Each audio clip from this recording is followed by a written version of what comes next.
If I asked you to guess which country in the world has the highest number of female entrepreneurs, which country would you guess? Don't worry, I'll tell you. Uganda. Yep. In Africa, 39.6% of all Ugandans who start, own, and operate their own businesses are women. Ugandan women are clearly formidable, but they're not alone. The second and third country on that list of world female entrepreneurs, according to MasterCard, were Botswana and Ghana. Yep, Africa. So what's keeping these amazing businesses from dominating global stock exchange? Why are you not seeing people like me, yours truly, listing our companies every day, dominating NASDAQ and London Stock Exchange? Let me tell you what I think. I love the hero's journey. I could often be found on Reddit late into the night after I've put the children to bed, arguing about many fantastical worlds.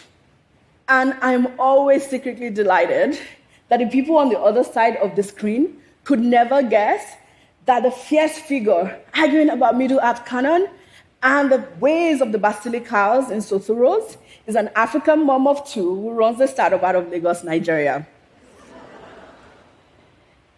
I was born in a small town in Nigeria. In 2001, my parents moved to the United States, where I grew up, got educated, got married, and decided to start a family. It was the difficult birth of my son that started me on my own hero's journey. You see, while I was on bed rest, I found out that 556 women bleed to death every single day across sub-Saharan Africa. And to my astonishment, if you could just move blood to these hospitals, you could save 4 out of 5 women. I decided, as a woman who had sat on that hospital bed 7 years ago, wondering whether she was going to survive childbirth, that I had a duty to do something about this. I moved back home to Nigeria and started my own company. You see, Africa has the resources.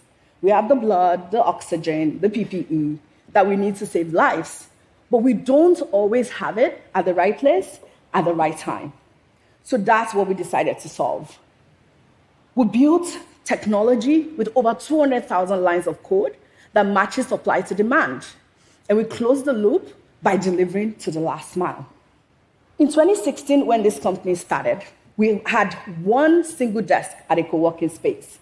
And now, as I speak, we operate across Kenya, Nigeria, and Ethiopia. We can deliver as far as Maiduguri, Borno State, home to the Chibok girls. But no part of this journey was easy. In fact, it almost did not start. Because while I recognized the size of the problem, I knew people like me did not start big businesses. There was no playbook. There was no model for me to follow. And I knew that to solve this problem, we would need access to significant amount of resources, from venture capital, from philanthropy, and other critical points of growth. But there was a model, because people like me had not received the critical resources they needed to grow and scale their own enterprise. So does this mean women cannot be heroes? Does it mean that we cannot be heroes of our own journey? No. In fact, women like me routinely start their own companies. In Nigeria, we have Bilikis Abimbola, who is building the supply chain to get medicine to the last mile. We have Bilikis Abiola, who is protecting our natural world by turning trash to cash. And in Peru, Suli Suecho Diaz is building wealth for families by helping them make better mortgage decisions. Yet, we're not seen as founders that can scale and build large businesses. A few years ago, we needed resources at LifeBank, and I went to pitch LifeBank to an investor. I was very excited, and I told him about all the amazing things we would do. And he said to me, I just can't see you building something that scales. To my face. Like any normal person, I was taken aback by his lack of faith, but I didn't let that stop me. I felt like I was duty-bound to build the change, the innovation that I wanted to see in the world. And although he was right, I don't look like the classic hero. But, like Frodo, the journey chose me.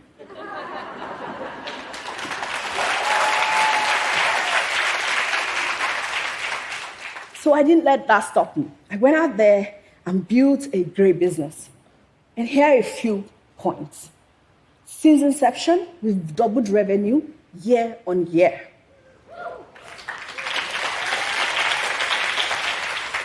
We've built technology that can predict oxygen demand, and we use blockchain to track a blood system. These innovations are novel, even by global standards. We have rescued over 40,000 people. Our journey is by no means complete, but watch us pull it off. Truth is, heroes are often not guys in a cape. And my story suggests that we must look to the unexpected places when we're looking for entrepreneurs and leaders. Data suggests that if you hold any kind of bias against a group, you're most likely to discriminate against the people who most need to be heard. And it is these people who often have the solution to the world's most pressing challenges. It is critical that we do the work to listen to every voice and to break down the silos that keep most of us back and keep us from starting. It is time to close the funding gap between female-led startup, Black female-led startup, world over.